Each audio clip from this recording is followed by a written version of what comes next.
This is a questionable reality production.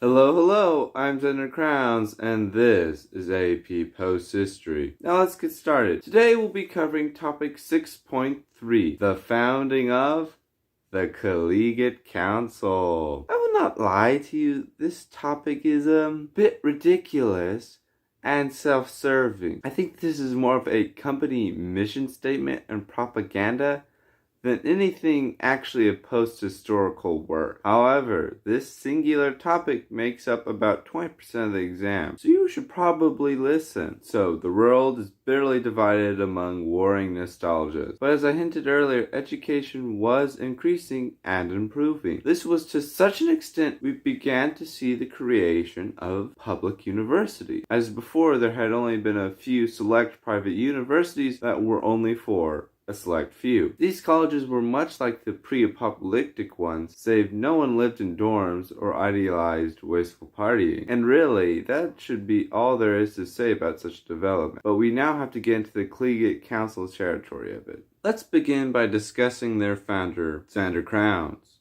No relation there. Xander Crowns was an above-averagely smart person who was very studious and had a good amount of success in school. However, he found something lacking in his high school experience. You see, it seemed silly to him that the smartest should take classes with the not as smart or as serious. He and several other students were far above their other peers and desired a more rigorous and intellectually appropriate education. As you can see, he was also a bit pompous. These feelings became more pronounced as he went through college and found himself wishing he had an earlier start. Now, let's go off on a bit of a detour here. Collegiate Council mandated. One of Mr. Crowns' keys to academic success was watching unit review videos that went in depth on the topic at hand and did so in a quick and informative way. It is important to note the internet and many YouTube channels have been revived after being lost after the apocalypse. Why the Collegiate Council does not focus on that particular achievement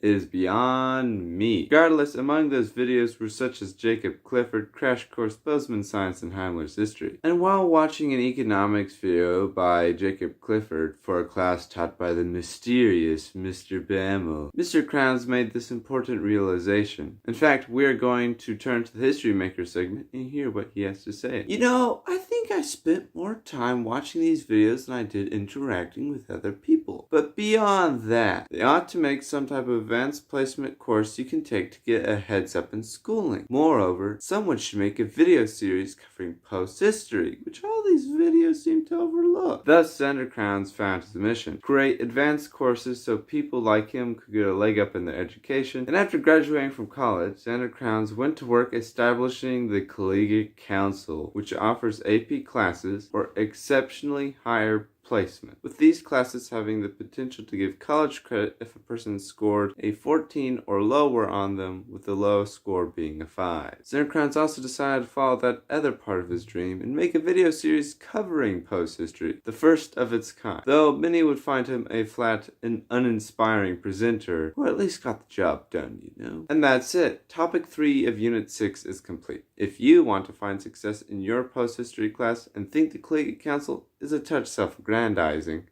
consider subscribing and liking this video. My goal is to see each and every one of you to get a 92 in your class and a 7 on the AP test in Quintoke.